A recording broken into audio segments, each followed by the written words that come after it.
I started my life with addiction at a very young age. When I was 13 years old is when I started to drink and smoke cigarettes. And then as I got a little older, about 15 through 17 is when I had struggled with a lot of addictions, with a lot of stuff.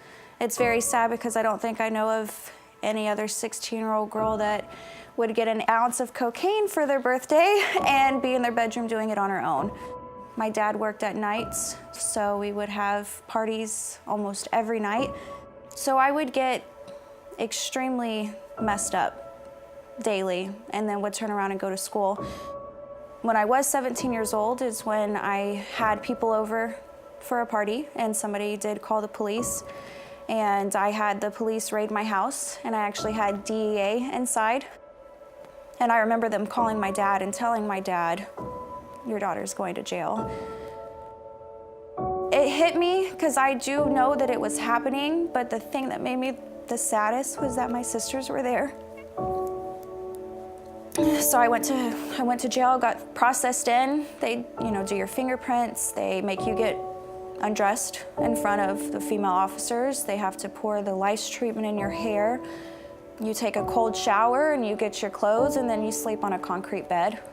But since I was at a young age, I did the juvenile for a couple days and then got out, was on probation. But then as I got older, my addiction from drugs changed to alcohol. I was a functioning alcoholic. I could go out at night and drink and take shots and get completely smashed and somehow still wake up the next day to go to work. Super Bowl Sunday was just the same as any other night. It was time for me to drink and to party. And I was at one bar watching the game, drinking, and I ended up driving to another bar. And at that bar is where it blacks out. I don't remember. But I do know that the next day I woke up for work, which I did surprisingly every time, wake up on time, and I realized that I didn't know how I got home.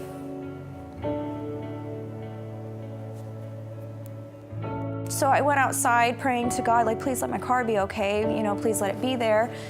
And I just realized, and I just remember standing there, like, thinking, I can't keep waking up thinking this.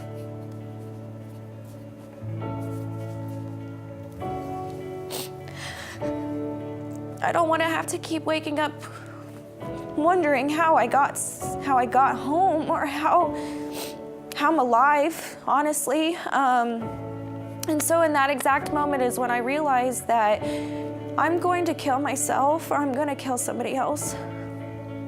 And I don't want to wake up next time being in jail. I don't want to wake up next time being in the hospital. And that's when I realized that I had to stop.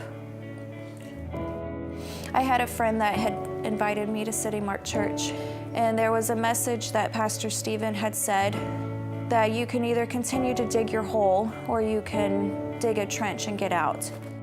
And that's when I knew that I needed to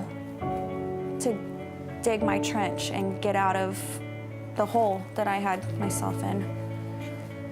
It was a big part of my life that I was subtracting, so I knew that I had to fill that void with something else, and so I got involved with church. So I went every single Sunday without hesitation.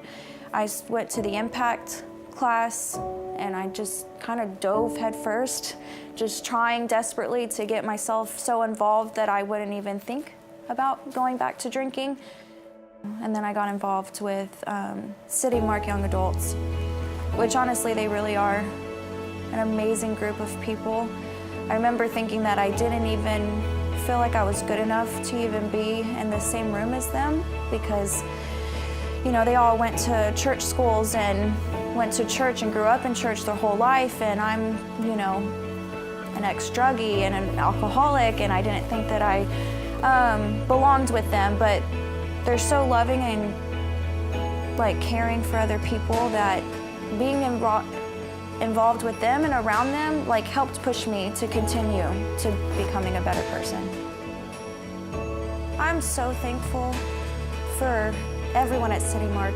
Sometimes I don't think that I would be alive if it wasn't for them.